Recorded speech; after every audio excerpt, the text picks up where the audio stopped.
Assalamualaikum warahmatullahi wabarakatuh.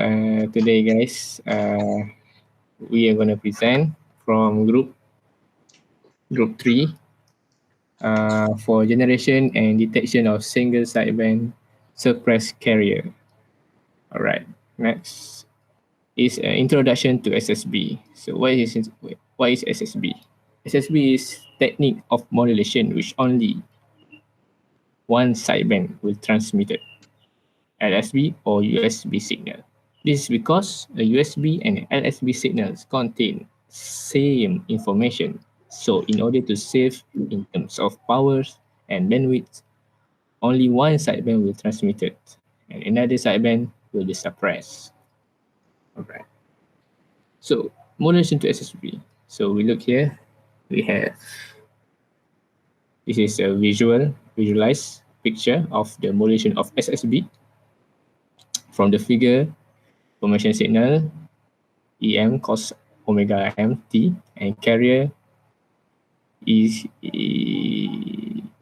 E cos omega ct are multiplied by using the mixer.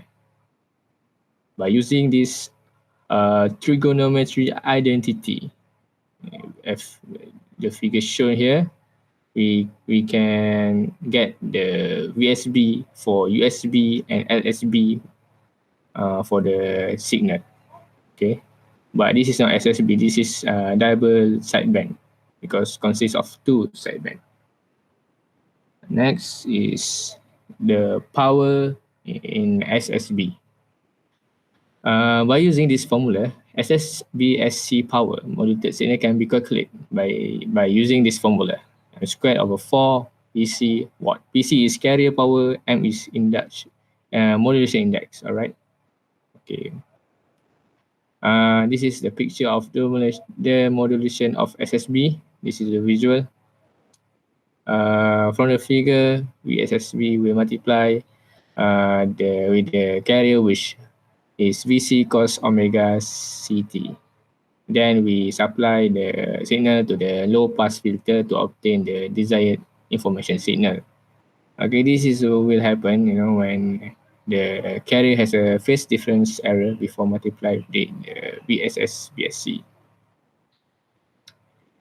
Alright, for the methodology, we use the MATLAB to simulate our single sideband suppressed carrier, which is, you can see here, our sampling frequency is about 100.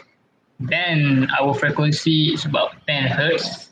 And our information signal, which is 2pi FST for the carrier equation. Then our information signal here, sine 2pi 5t, the 5 represent for the value of FM, which is 5 kilohertz. Then we plot the graph together by using the coding here. First for AM modulation, then for single sideband modulation. Then we plot the graph by using the spectrum analyzer to represent the in frequency domain. Then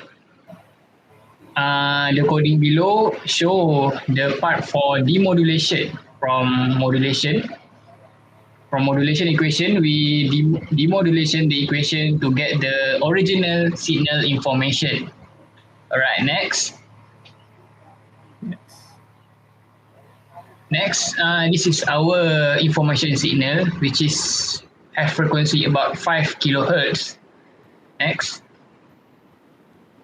This is our carrier frequency, which contain 10 kilohertz with same amplitude. Then modulate happen. Here we get the double sideband in time domain, which is, you can see here. Then this is the in frequency domain, which is has two parts, the upper sideband and the lower sideband. Right, next we use the band pass filter to reduce its error in order to represent the very smooth graph. After we modulate, we get the modulated signal here, as you can see.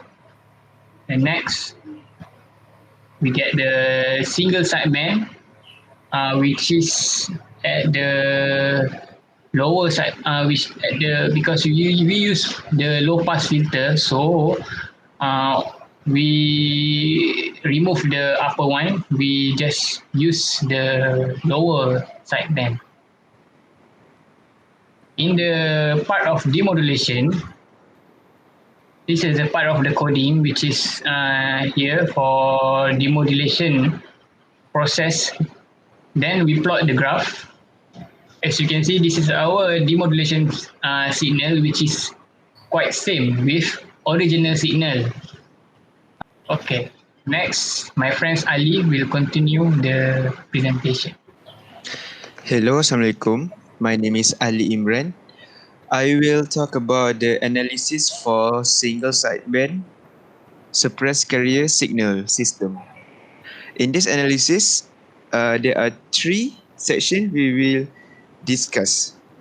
First, single sideband generation theory. Second, generation process. And third, detector process. Okay, next slide. For single sideband generation theory, in this system, we'll use phase shifting method. In this system, the phase shifter is using modulators to generate two double sideband signal. So we need two modulators, which will create two double sideband signal. So and then it will phase that the upper sideband to be identical in phase and amplitude. So the phase and amplitude will be the same. For lower sideband, the amplitude will be similar, but the phase is opposite. And then both double sideband, sorry. And then for the generation of single sideband signal is produced by adding V1 and V2. V1 and V2 was produced by two modulators. So next slide.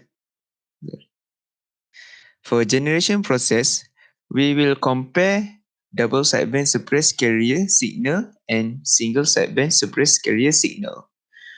We will compare with difference in bandwidth, difference in power, and difference in efficiency. For difference in bandwidth, double sideband has higher bandwidth, uh, and the formula is 2 FM, 2 modulated frequency. But for single sideband, the bandwidth is smaller with FM, only FM, the formula. And then for difference in power, double sideband requires larger power to achieve the process. The power was addition of upper sideband power and lower sideband power. But for single sideband, the power consumption is halved, which only upper sideband only one sideband. And then for efficiency, the double sideband is a suppressed carrier. So the efficiency is 100%. Same also single sideband. The signal only transmit one sideband as the other one was suppressed. Also, the efficiency is 100%. So next slide. For detection process, to get the carrier signal, we use local oscillator to reintroduce the signal to collect the signal. It is necessary that we need to choose the same carrier frequency that will channel the signal to the mixer, flow the modulated signal to a low pass filter to remove any unwanted signal, or noise to remove any noise. Okay, next slide.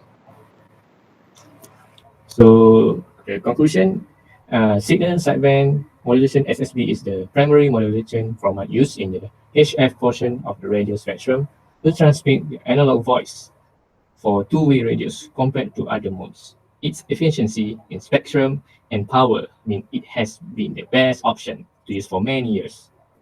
So there are currently certain form of digital voice transmission, but the principal format used on these bands is unlikely to be removed for many years. So that's it, guys. Thank you so much for hearing, watching, give attention to all of us. We are from Group 3 and see you guys next week.